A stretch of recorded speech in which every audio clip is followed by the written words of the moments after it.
Welcome back to He's on Fire podcast, and we're just going to have a little bit of therapy session here. But no matter what, even if we lose with 17 penalties for 678 yards, we did not lose to NAU. And this was not a conference game. We had 400 plus yards of rushing. We just need to fix a lot of things. And we're going to talk about it here all tonight with Joe Healey and my co-host Jay. Unfortunately, it's not the outcome we wanted, and it's super frustrating, but we're here for y'all. So come in the chat, ask some questions, get it off your chest, do whatever you need to do. He's on Fire podcast starting now. Let's go.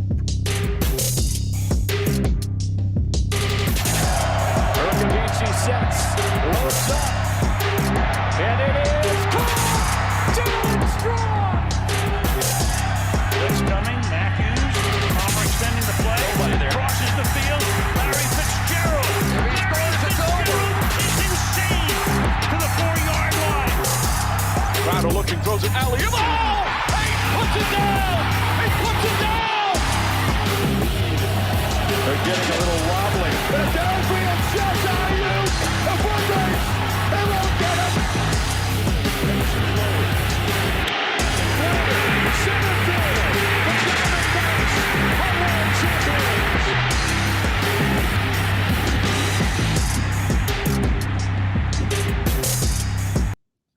That just does not slap. I need to cut that off right now. That just does not slap after an L. So I'm going to bring on our guest today, Joe Healey from Speak of the Devil's Digest, and of course, or Speak of the Devil's Podcast, excuse me, and Devil's Digest, and of course, my co-host, Jay. Jay, how are you guys feeling after whatever that was?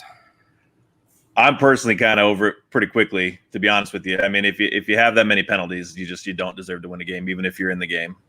And is it weird for me to say that I'm kind of glad that they scored at the end? Because if it would have been like a one-score game, then you think back to that opening play, and that's the difference of it. You know what I mean? Like it's a real defeatist mentality. But if you turn the ball over 4 times, then you have. I mean, we thought that the opening game against Southern Utah was bad with the penalties. I mean, this is just like an epidemic with that. I got TVs on this other game. I'm still watching this Hawaii San Jose State game for some reason, but as Jedi ASU calls it, what is it? Football dessert. Yeah. Yes. So tremendously frustrating. They stayed in the fight. I mean, saw some good things, but I just can't even come up with the description of why a team that is one of the most seasoned and veteran teams in the country conference, and obviously in ASU history, just has such a discipline issue. My thoughts exactly to a T. Jay, I know that you're coming around the Sun Devil bandwagon here, but what did you see tonight? It was a very, very tough game to watch, just from the opening kickoff, like just that turnover off rip, and then just the constant like false starts and holdings, like all this unnecessary stuff, and like it just never stopped. And I wanted to turn off the game halfway through the third. Like it just, like we just couldn't get any tempo going, and like it's not like BYU outperformed us. Like that's not the case at all. We literally shot ourselves in the foot. And like it was just a disappointing loss. Like we should have won this by at least 14. Yeah, I think it was early in the game. Joe, you tweeted if we hadn't shot ourselves in the foot so many times, we'd be up by 14 or at least 2 scores. And I mean, you have that opening play, and I think that was Jordan Porter, if I'm not mistaken. Correct. On the kick return, right? Because they switched. I keep getting him and Bunkley Shelton confused because they switched numbers this year. And then you have the penalty on that.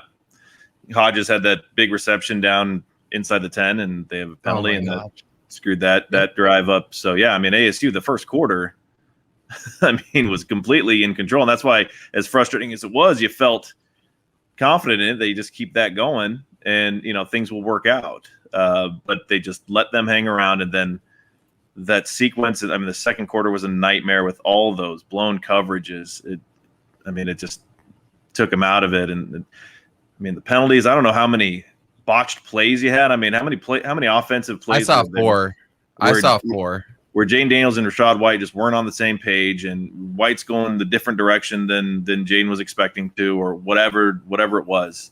I mean, several. So it's just, I'm at a loss for words for how such an experienced team can have these, small. When I say small, I mean just these little technical issues that you should be able to master. I mean, teams should not have 15 penalties. Teams should not have this many blown coverage and busted plays, but they did all in one game.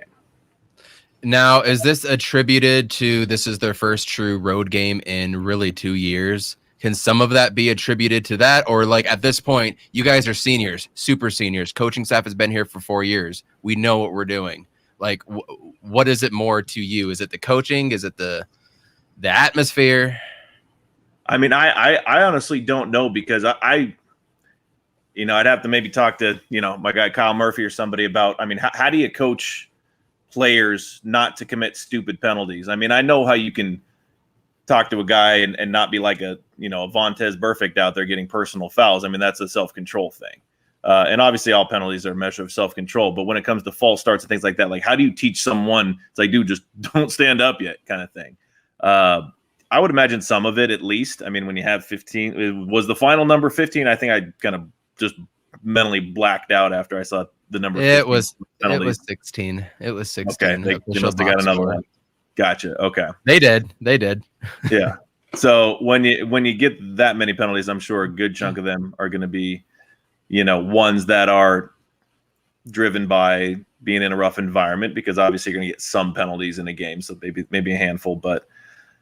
That's what's concerning, is this is the second time that they've gone over at or above a dozen. The exact number they had in the first week escapes me, but I think it was at least 12, right? 12 to 14, something like 12, that. 13, 14. Yep. Yeah. So, yep. I mean, and I think they had 7 last week, which seemed fine at the time. I mean, you're realistically talking about them averaging like 12 penalties a game at this point.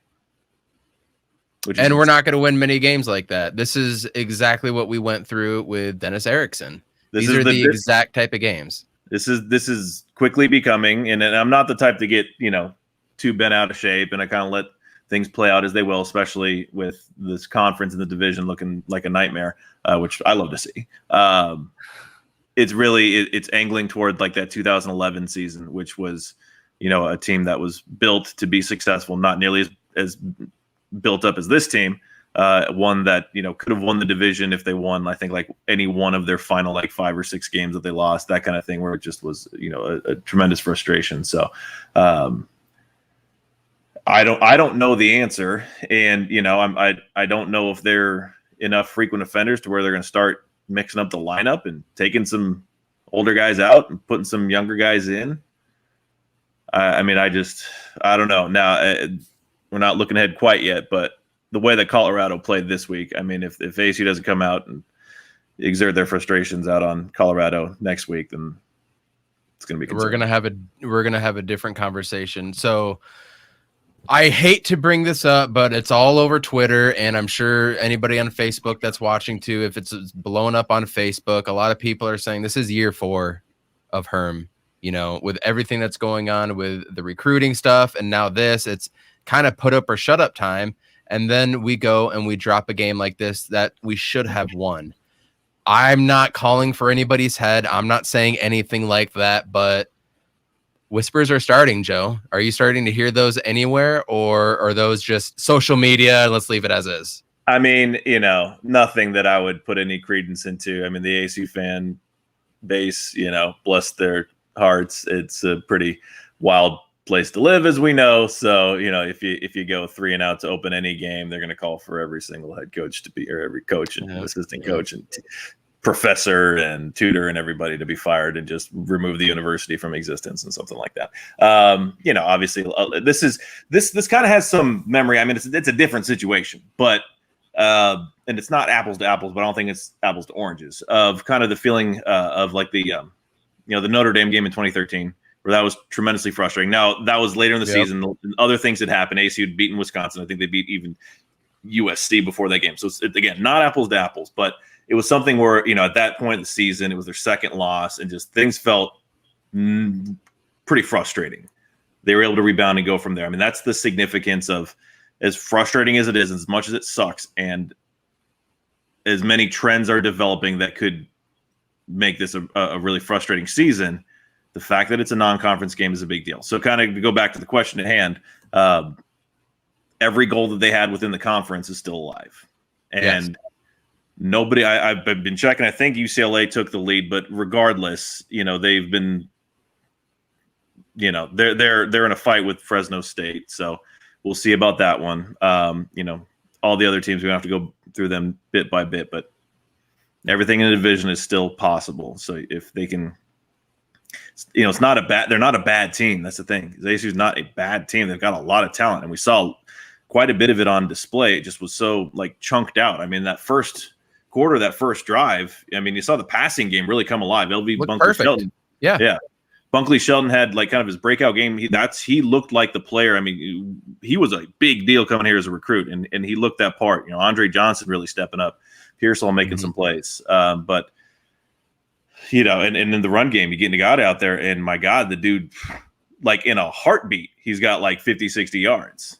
I mean, he just came in, was an automatic spark plug for him. So, there's talent there. But again, we've seen seasons 2011, hell, even 2010. You think back to that year. I mean, ASU was a 500 team. But I mean, you had these heartbreaking games where things slipped away against. I remember the Oregon game at Oregon.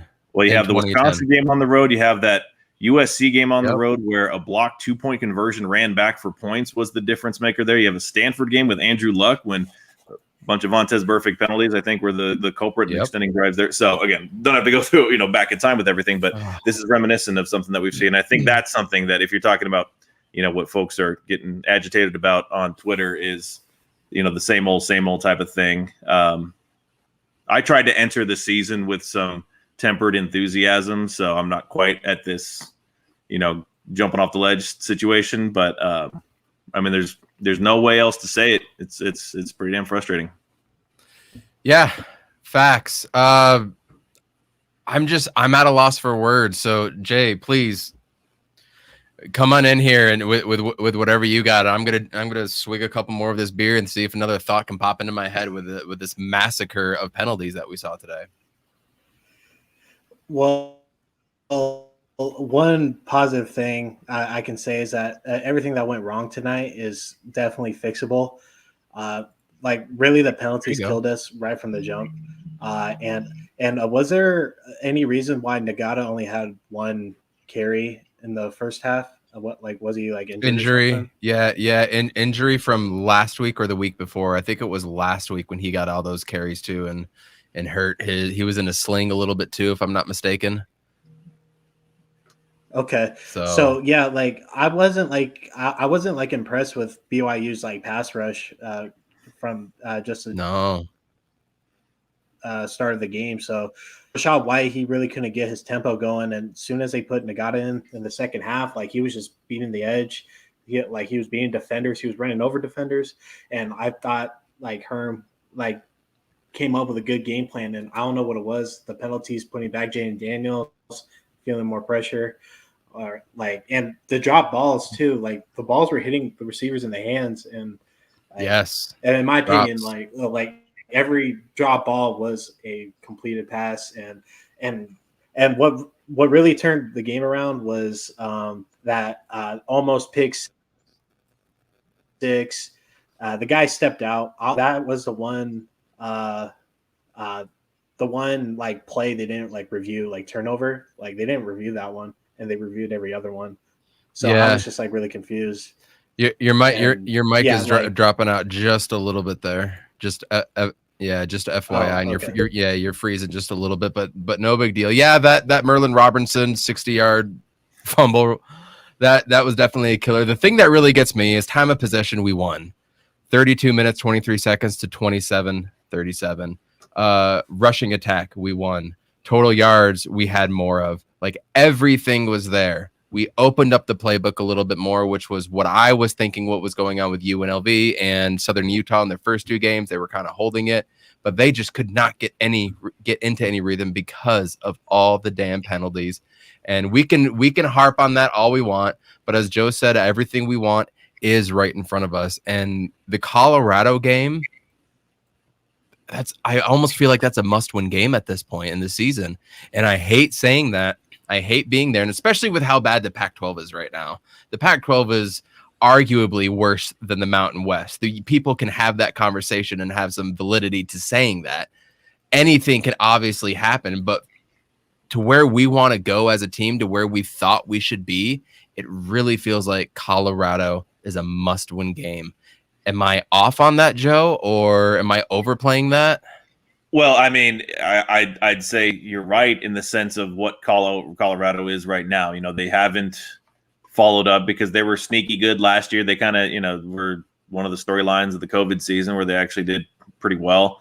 But they're not that this year. So if ASU happens to lose that game, then it's going to be because there are going to be reasons that are concerns now, and maybe serious concerns now, that maybe prove to be maybe unfixable problems. You know what I mean? Like if it's another double-digit penalty, it's like, okay, this is just an undisciplined team. And if that's the third, you know, it's kind of like the fool me once, fool me twice type of thing. If they go out and have 12 or 15 penalties and they lose, you know, by a field goal or something like that, even if it's a close game, then that's okay. If you do that 3 times within a 4-game span, then that's not just some coincidence or something like that, you know, for example. So, yeah, I think that's the case. And then, you know, you get back to a spot where if you can get that win, then, you know, UCLA is one that has some importance to it. Again, we'll see what happens through the rest of this game as it's going with them right now. But even if they win, you know, they've been proven to be human. And I've been impressed with them, but still kind of a jury's out type situation. You know, I try not to make a big deal out of too many teams in the early part of the season because you don't know how good the opposition is, even if there's hype, like an LSU. So yeah, I think it's at a spot where they got to put together some wins. So it's a good time to be facing a Colorado team, and but yeah, it's definitely must win because again, if you lose that, then you know. As these weeks go on, or as we're talking today, you know, we're like peeling the onion a little bit. Okay, for the folks, and I wasn't in this camp. For the folks who thought that ASU had a legitimate playoff shot, okay, this is a week where you kind of you peel that layer of the onion, and you say, okay, you know, that's probably not going to happen unless some wild stuff happens. Again, I was just not in that camp. If you lose next week, then you're in that thing. It's like, okay, well, you're 0-1 in the division, doesn't put you out of the race, but it doesn't help. So they've just got to cut the bleeding, and so you want finally it's a very ASU thing to happen because it's just been the way for a while is playing to the level of the opponent, and you just are playing Russian roulette in that situation. So by doing that, you put yourself in a chance to possibly lose any game.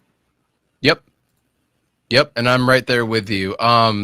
We've been averaging 11 to 12 and then upwards to 16 at one point viewers. We really appreciate you coming on. Please like, subscribe, share this podcast out on YouTube. If you're listening on Anchor, Google Playlist, Spotify, Apple Podcasts, really appreciate you. Please give us a thumbs up and help donate to the podcast and keep this going.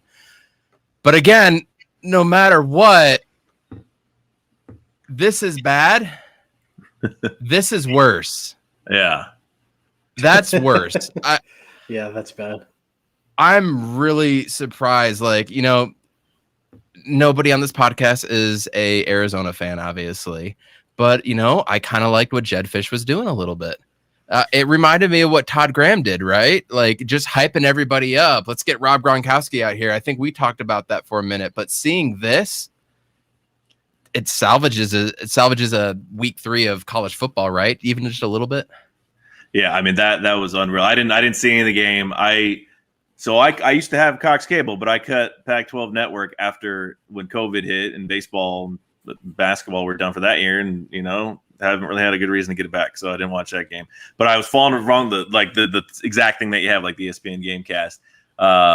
So it's crazy, and for it to be a score like that, and the number's a little tough for me to read on the screen there where I am, but you know the 21-19. I saw that one. That one's for sure. But yeah, I mean, Fisch got some popularity. I mean, after the nightmare that Sumlin had, it's one of those deals that like anybody doing anything would be good. And he got some of the alumni involved and did some like Guinness Book World Record thing with like a helicopter and a pass or something. I don't know. And they've recruited, they've gotten some commits and that sort of thing, but people were just ignoring maybe like the elephant in the room. It's like, dude, this is still a very lowly talented team. They're not a good team. This is still the one that's lost a ton of games in a row. So, man, I mean, you think that they'll pick one up, but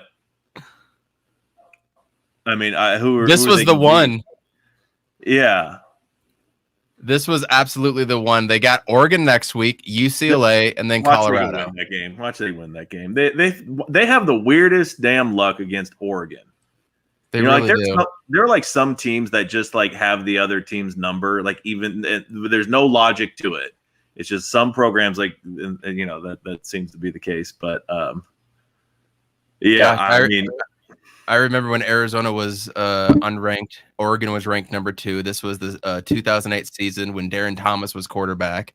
They're 2 games away from going to the national championship or the BCS at the time, and Arizona just pulls out a Desert Swarm on them and crushes them. It's something that they've always done.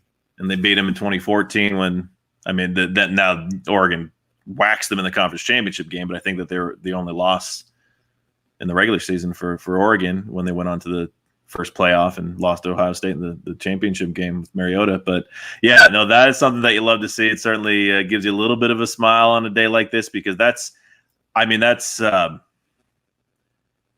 tough to bounce back from. That's tough to try to sell people on. And I mean, is that game in Eugene or is that in Tucson? Eugene okay. At Oregon.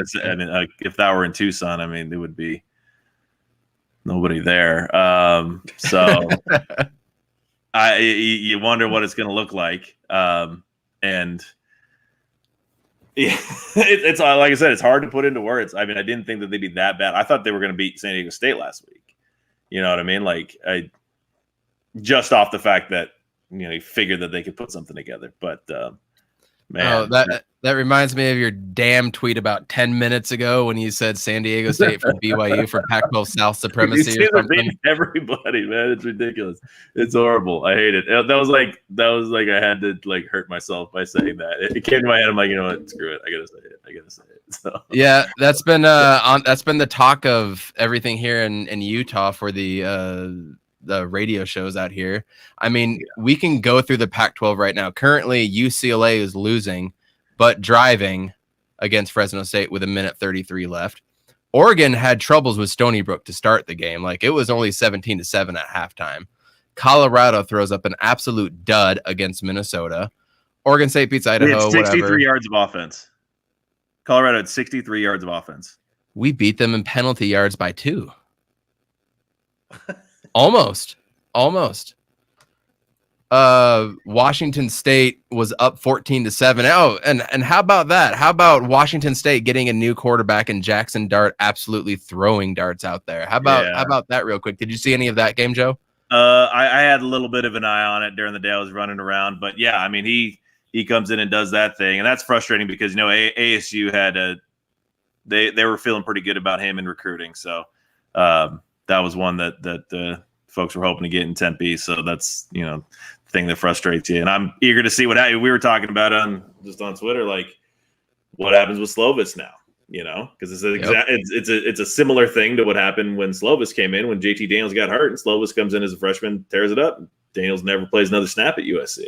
I don't know if that's quite the same, but you never know. And depending on what happens, I don't know how Is Slovis? I again was not watching enough of it to know what happened. I heard it was like a concussion type thing. Is that correct? Like from what I saw, and he was able to walk off just fine. But concussion protocol, you never know how long that's going to take. Obviously, yeah.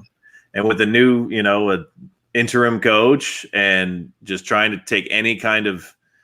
Because the interim coach, you kind of have nothing to lose, really. Playing with house money to an extent because it's just not the job that you're hired to do. So if you've got a guy that looked pretty good, maybe you just throw everything away and start from scratch. So I'm curious to see if they go with him. Well, they play They play Oregon State next week. If Jackson Dart goes out and throws for another 4 or 5 touchdowns, if you're the interim coach, I mean, what are you supposed to do at that point? Right? Like you got to ride the hot hand, and you got to do you. You're an interim coach. It's not your job. You got to do what you got to do. California had issues with Sacramento State. Washington finally put a pounding on someone. Stanford beat Vanderbilt. Obviously, we just went through the Northern Arizona game, but then Utah blows it against San Diego State, and they brought in a new QB too. And obviously, my wife is a huge Utah fan, being an alum there, so we had that game on and got to see Cameron Rising go out there and actually put a spark in them and score 3 TDs, whereas Brewster, doesn't matter what his name is because he's going to be riding the bench. Yeah, he's going to be riding the bench right now. And that's surprising because he had some pretty good numbers at Baylor. I mean, he had like 10,000 yards of career total offense. Cameron Rising, I believe, is the younger brother of former ASU offensive lineman Tyson Tyler. I know the guy, Tyson Rising. I'm looking at something. Got distracted. Tyson Rising. Sorry. Yep, absolutely. So who knows what's going on in the Pac-12? I wanted to bring up these scores because even losing one game, even losing 2 games in the Pac-12 might not even mean anything. We might have a 6-3 team win the Pac-12 South this year. I mean, it's because if this crazy stuff, if this madness is happening, in predominantly non-conference games, it's just everybody's going to be in such a weird spot every week. I mean, USC, they're kind of playing, like I said, they're kind of playing with house money to an extent, but you might have some players that just maybe start checking out. You don't know what's going on there. If UCLA happens to drop this game, maybe they go on a little bit of a skid, which would be nice. This in a nutshell is like kind of why I have the stance that I have as far as the conference is concerned. Since we're talking about the conference, it's a good time to talk about it. Is when ASU shows significant deficiencies like this, it's tough for me to really want to face a team at their very best. You know what I mean? Like if UCLA wins this game, and I don't know if they play next week or if they have a bye, but if UCLA is rolling, and if ASU can see, even if say if they get by Colorado, I get it that if you can go to the future and say it's going to be win and come back in time, yeah, you want to play an undefeated team if you're going to get to that point. UCLA is up, I see, but you want them to have some deficiencies. So again, I hate to take like this defeated mentality, but until we see, it's just going off history. It's going off what I know. It's going off seeing, ASU typically play to the level of its competition. I mean, that's really it. You've had a ton of close games under Herm Edwards, and that's indicative of playing to the level of your competition. Yes, they've beaten Oregon. They beat a good Utah team here a couple years ago. Michigan State twice. But then you also have, lost to San Diego State, losses to Colorado, to some bad UCLA teams, Oregon State, that kind of thing. So, I mean, if you just need to see a complete game this coming week, because there still will be those question marks if it's something like the first 2 weeks where it's sluggish through the first half, or even like the first quarter and a half, the first 20, 25 minutes of the game. Because you got to put together a complete game at some point, because 4 games in the season, a third of the way into the season, the questions that you think are going to be answered over time, that time is up. Absolutely. I completely agree. There's really not much more we can really say about this. We could keep talking about all the deficiencies and things that went wrong, but I don't think we need to do that. I think as Sun Devil Nation needs to think is to move forward. We got to beat Colorado. UCLA is going to be right after that. There really is no time to sit and lick your wounds at this point in the season. We got to come out strong and start strong. I want to see them start strong. I want to see them come out and actually stop them on the first drive, come out and score, and be up in the game. Let's try and do that. I think we can. I think we can definitely turn it around. But man,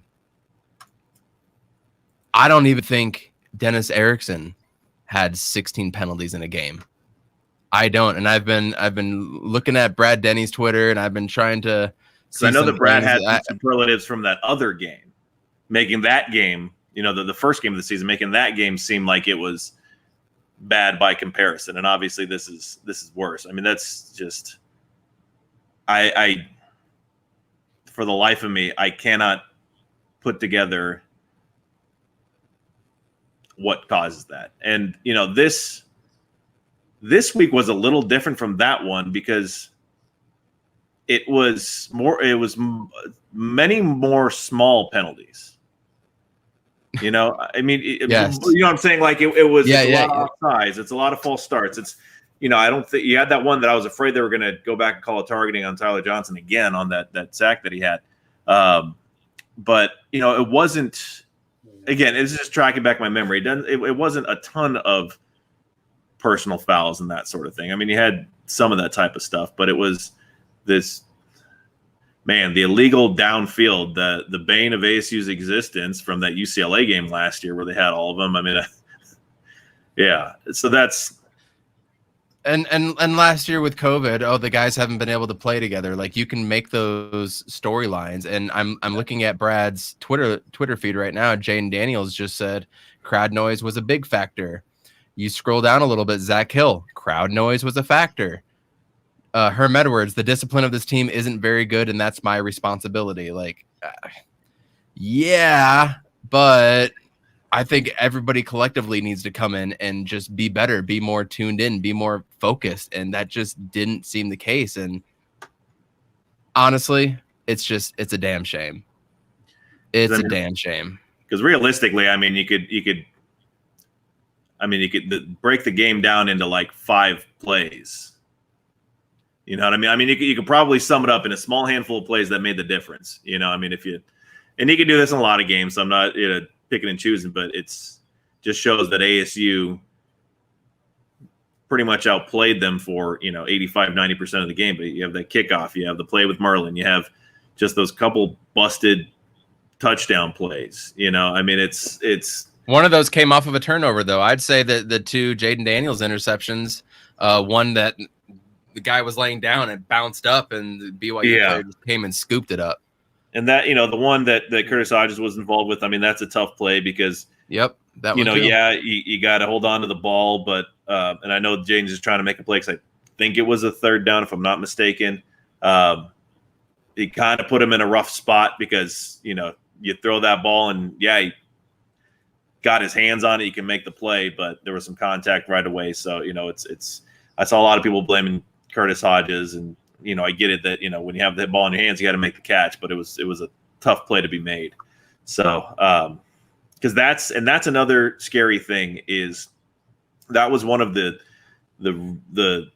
most shining examples of the positives of what Jaden Daniels can do is how in his freshman year and even entering this season with the 4 games last year, he didn't turn the ball over that much like that. He took care of the ball.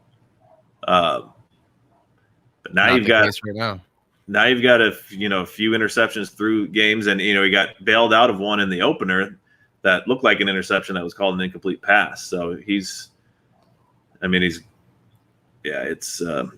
part of things coming. Yeah, so you hope that you can get Trainum back. You hope that they can have some, just catharsis against Colorado.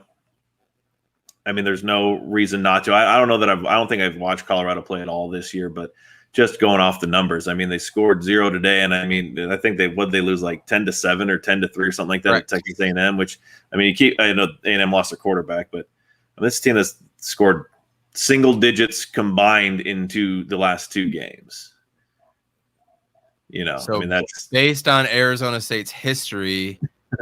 When Colorado gets the first possession, they will score. There you go. Right. Yeah. That would be a very, yeah. So hopefully there's some, better logic, normal logic, not the ASU logic that, proves true every now and again.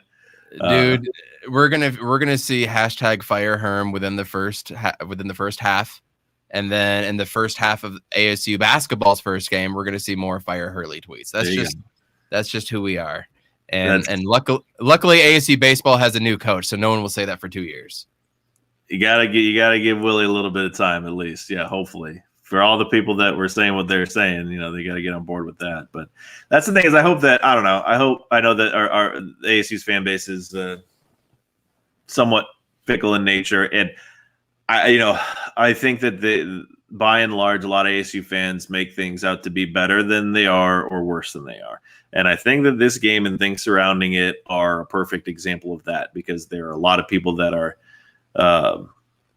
losing their minds because it likely costs ASU a playoff shot. And I don't know. I not to go all Jim Mora on folks, but I just was never in my predictions that this was going to be a team that was going to be in a position to compete for a playoff position. Now, compete for the South title, heck yeah. If you got some momentum and you're playing in the conference championship game, if you get to that point, then things are interesting. So maybe you go to a top tier bowl game. But I just been an ASU follower for far too long to know that these kind of things tend to happen, and dropping a few games here and there, it's probably going to happen. So back to my point is, it's not as bad as it seems. It wasn't as good as it seemed in the sense of, should folks have been thinking that as a playoff caliber team, but it's not as bad as it may seem, at least not yet, to say that, the season's off and everything's a waste and, this and that, because that's the beauty. It's the bittersweet beauty nature of losing a non-conference game. You're still 0-0 in the division and in the conference. A week from now, we'll see what the conversation's like. But at least right now, it's certainly not as bad as people thought. So just take it, game at a time. Grain of salt from the mighty Joe Healey. Jay, I do want to talk some Arizona Cardinals with you. We got a big game coming up tomorrow. Sun Devil Nation, relax if you can. And I don't blame anybody getting so frustrated and so upset over it. I don't, because I'm a passionate fan myself. And, we're all kind of pissed off. I think we all deserve a little bit of a win. I think we deserve to get to the Rose Bowl again. It's ludicrous that we haven't been there since the 96-97 season. So I understand people getting pissed off. By all means, we deserve to win at some point. Our time will come, and it could still be this year. So come back, cheer hard, fill that stadium. I swear, oh, God damn, Joe, I swear to God, if we show up to 25,000 to 30,000 fans, or 35 even, that's going to be really frustrating for a conference home opener. And that is a concern, and that's a valid concern. And yeah, I mean, the crowds have been pretty decent. So the students have been awesome. The crowds have been all right. It's, you still don't know how to dissect things, because you don't know if people aren't too interested because it's a lower level caliber team that have been played in home games. You don't know if it's a weather thing. Then there's those are normal. Those two are normal factors. Obviously, the third factor is you just don't know, at least around here, if people are, concerned, generally speaking, about COVID and other kind of stuff surrounding that, to where they're staying away from games. Now, obviously, that's not the case in a lot of other places in the country for college football, so no reason for that to stick with Arizona. But, just knowing the way things usually go, especially, it'd be one thing if AC were playing USC next week, or Oregon, either of those were the case, but to play a team that doesn't really get you too riled up, the expectations are not terribly high. Just there's, it's a logical thought that folks are going to be kind of hesitant to show up if they don't go to games normally. But you know what? At the end of the day, we were able to watch week 3 of college football. We haven't had any games cancel. We're not in lockdown. Everything could be a lot worse. So you know what? To me, he's on fire. That is an absolute win. I'm happy with it. It is what it is. We're only going to get better. Go Devils. One more game next week against Colorado. Go 1-0, and we're going to be talking a different tune. I guarantee it. Joe, final words for you. Something you look for next week. Leave us on a happy note, will you please? Would like to see 6 or fewer penalties next week, because I think that would be the least of the season. They had, I believe, 7 last week, if I'm not mistaken. Whatever the number was last week, -1 at least, and keep that there, just so you can give folks hope that this is not, because even if they go out and win by 3-4 touchdowns, something like that people would be happy with if they're getting 8 to 10 to 12 plus penalties and think that this is just going to be that kind of season. You don't want that to be the case. So keep it disciplined. Have a complete game. Run up the score. Have it be something impressive so that you can just kind of get your mind going in the right direction. Show folks locally across the board that some of the the trends are going in the opposite direction, because you need that before you go to UCLA. So that's what I'm going to be looking for. But folks shouldn't be freaked out, because I've always thought that the absolute ceiling for this team was get to the Pac-12 championship game. And that's still anything that involves the conference championship is obviously still on the table. So just don't throw in the towel. I mean, that team's got some talent on it. And for God's sakes, give Case Hatch the ball and let him score a touchdown once. Man, or even keep him in the game more. Like, he doesn't play a ton of snaps. You know what I mean? I mean, he's and I'm not kidding when I say, and I'm not trying to be too one-sided, because I like the dude, know the dude. It just seems like he makes an impact on every play that he's in. It's because he does. And it's because he's in there for a reason. He's not someone that's going to be like any kind of decoy. He's typically not in there. He's obviously in there in a lot more running plays than not. It just seems like he makes every play that he plays count. And sometimes it's count on a significant level. But yeah, that would be nice. I was pissed that they didn't give him the ball in that last drive of the first game, when they ended up, I think, just taking knees, but they ran a few plays. And it was deep in Southern Utah territory. Then I think that, they had the backup, it was either Hart or some of the other running backs that were playing at that point, but they had Hatch in there, and they could have given him the ball. But that would be nice. I'd love to see that. I'm surprised they haven't even thrown him, because he's a pretty decent receiver in the time that they've used him. So I would like to see that. When you're stuck in 2nd and 15 and 3rd and 20 all the time, I mean, how can you, right? Right. Yeah. So they just got to find some way. I mean, they have to be. There's no doubt in my mind they have to be by far the most penalized team in the country. I mean, maybe there are some others that I'm just not paying attention to that are just having horrific time, but I can't imagine there's any other team that's averaging as many as ASU is, and that's something that will kill you dead in your tracks and will cause you to handicap yourself in virtually every game. I mean, 4 turnovers and that amount of, when you add the penalties and turnovers and the number is 20, you're not going to win anything. You know what I'm saying? I'm trying to look it up right now just to see if I could find it real quick, but I don't think I'm going to. Joe, where can we find you on Twitter, man? Joe Healey 42. You can find me on whatever social media of your choosing. That is the thing. So yeah, we'll see what we get. But I think for me, my overall expectations are not too terribly thrown off, because I think there's definitely a power shift of many kinds.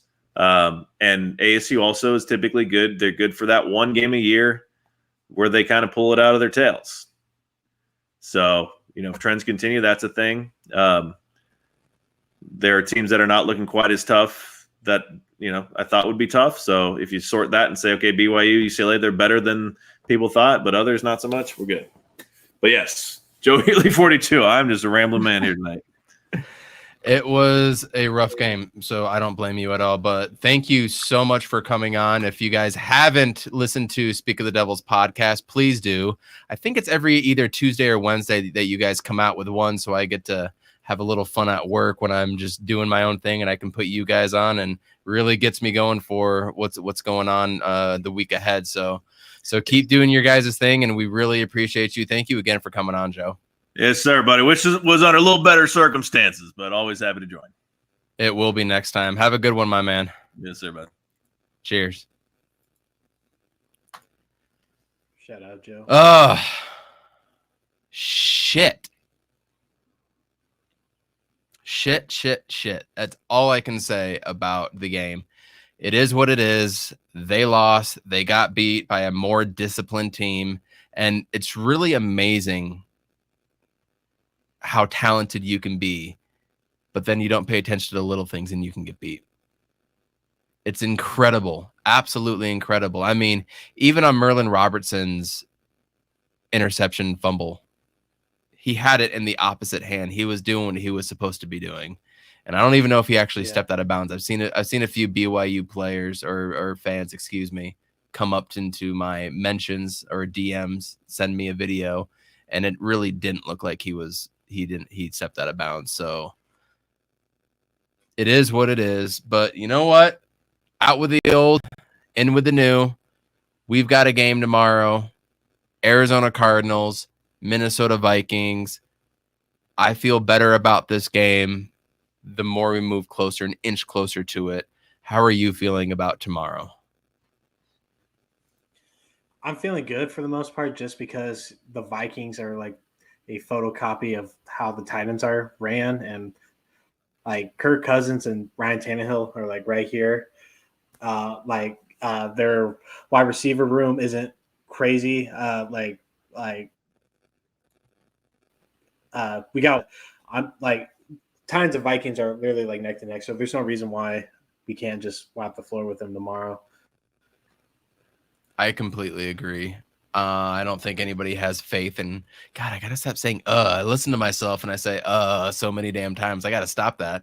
I gotta drink every time I say or something, or somebody should be here to pinch me. But yeah, the more I think about it, the more I think Kirk Cousins is not.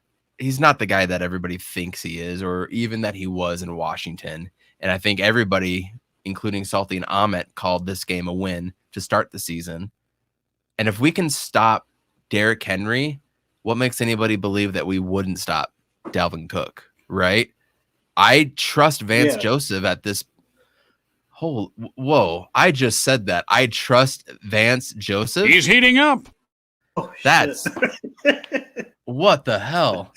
Anyways, yes, based on last week's game, based on what we've seen from the run defense and how it has steadily improved, I actually do trust Vance Joseph to be able to put our guys in position to succeed. Zaven Collins is going to be able to come in and do his thing 30 to 40% of the snaps, which I think is great. And they don't have a tight end that we really need to worry about, which means Jordan Hicks ain't going to get burned, and he can do the run stopping thing. And we're seeing Isaiah Simmons just flourish in front of our eyes, right? Yeah. I did want to show you something. I don't know if you can pull up the Cardinals schedule real quick. I know you guys like a couple of weeks ago. I know you guys a couple weeks ago, you made your predictions about what the Cardinals record would be. And so I kind of put together my own, and I think we can, if it goes out the way that I think it will. Oh, hold on. It's coming up right now. All right, cool. I'm almost afraid to do this again because I'm drinking the Kool-Aid hard, man. I'm drinking the Kool-Aid big time and really want to slow my roll to a point, because I never thought in my wildest dreams we were going to beat the Tennessee Titans 38-13. Never, ever thought we would actually do that. I was texting a lot of friends, and some people that were texting me that are watching the podcast or fans of it, and they said, wow, you're really down on the Cardinals. I'm like, yeah, Cliff Kingsbury's an idiot.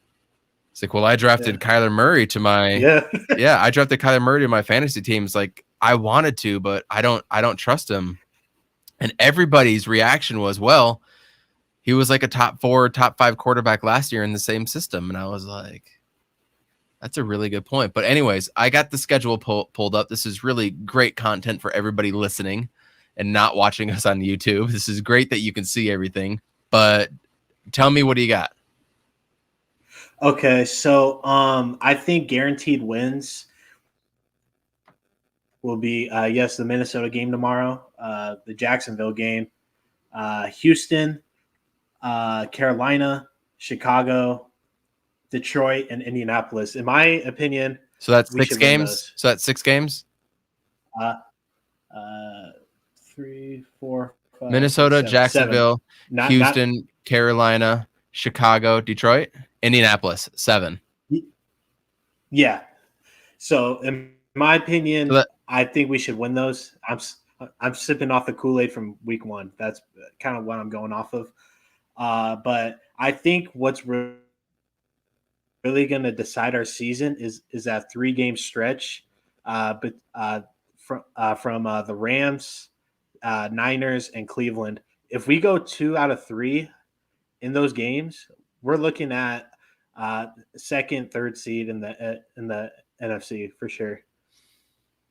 And we're probably battling for the first. I'm not sold on San Fran right now. Like, I'm always afraid of them just because I have Stockholm syndrome. I'm afraid of them because of what they've done in the past to me, right? So, yeah, excuse me. San Francisco is not somebody that I'm really worried about right now. Cleveland, it's at Cleveland. That makes it tough to begin with, obviously. Los Angeles Rams, I think we're going to go 0-2 against the Rams. I think just Stafford being there is a game changer for them. I don't see us beating the Rams at all. So it comes down to San Fran and Cleveland. I mean, honestly, we need to go 3-3 in the division. We have to go 3-3 in the division. If we're not going to beat the Rams, in my opinion, we need to be able to take care of Seattle or San Francisco. That's just my personal opinion. What do you think?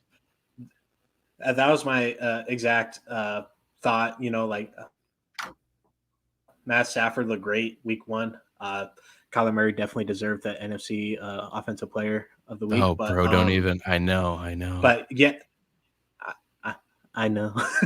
But yeah, it's definitely like I think that 3-game stretch is really going to decide our season. If we go 2 out of 3, the 2 being San Francisco and Cleveland, I think we're looking at a bright rest of the season as long as everybody stays healthy. The Green Bay game, I'm leaning towards a loss with that one. If Aaron Rodgers shapes up, I think he will. With Dallas, that might be a loss too. Yeah, those last 2 games, those last 2 games are really good tough. and fresh this year. Not Zeke though. Yeah. Zeke looks garbage. That Seattle game. Oh yeah. Zeke's not looking good at all. But yes, like Russ, like he looked great week 1. I mean, this is all early predictions, but yeah, I just wanted to include my what I think, sipping off the Kool-Aid of week 1. So my wins would be okay. So Tennessee. Yeah. What's your record? I think what's your overall record? I want to say 11. 11 and that's what Ahmet picked at the beginning of the season. 6? That's exactly what Ahmet said. 11-7 because they have 11-6. Yeah. Okay. Yeah. So 11-6. I think that's like great. I think that would get us into the NFC Championship for sure.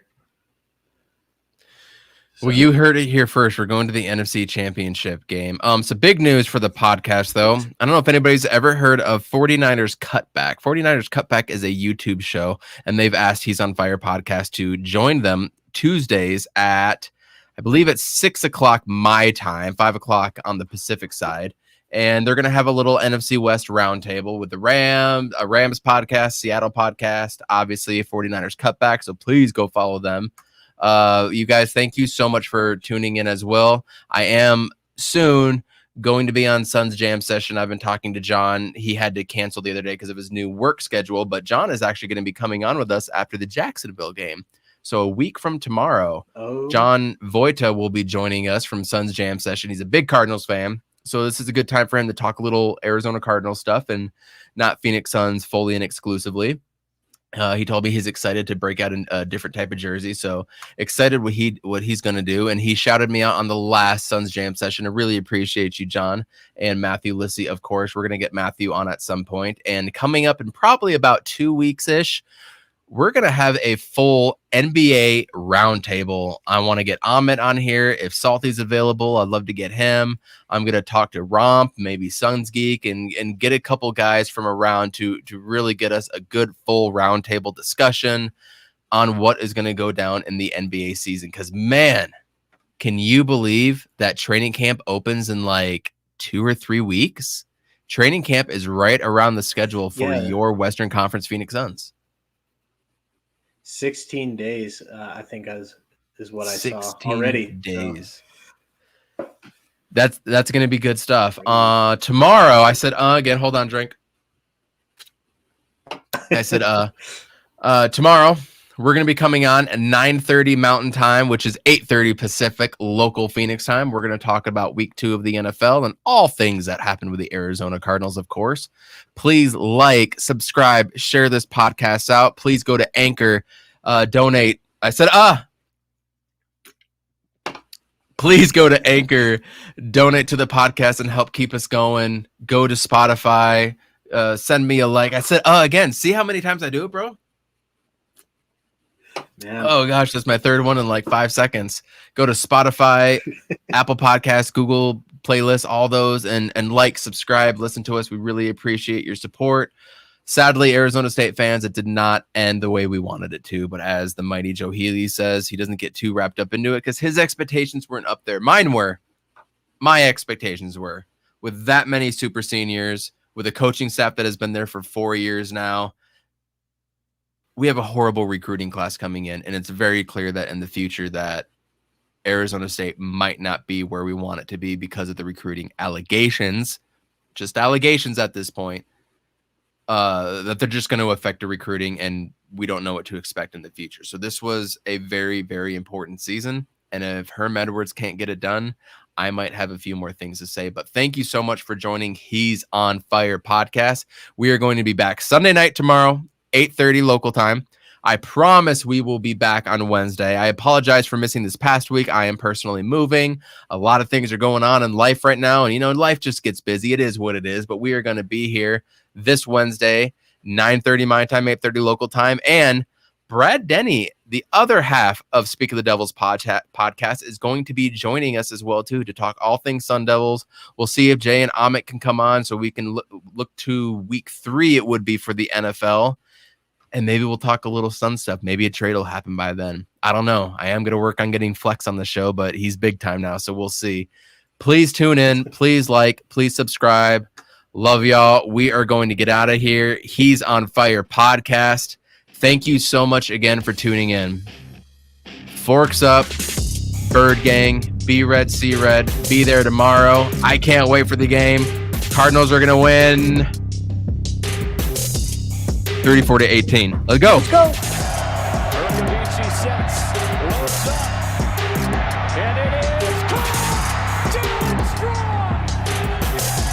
Blitz coming. Matthews. Palmer extending the play. Crosses the field. Larry Fitzgerald. There he goes. It's over. It's insane. To the 4-yard line. Crowder looking. Throws it. Alley. Oh! He puts it down. He puts it down. They're getting a little wobbly. Philadelphia, shut down.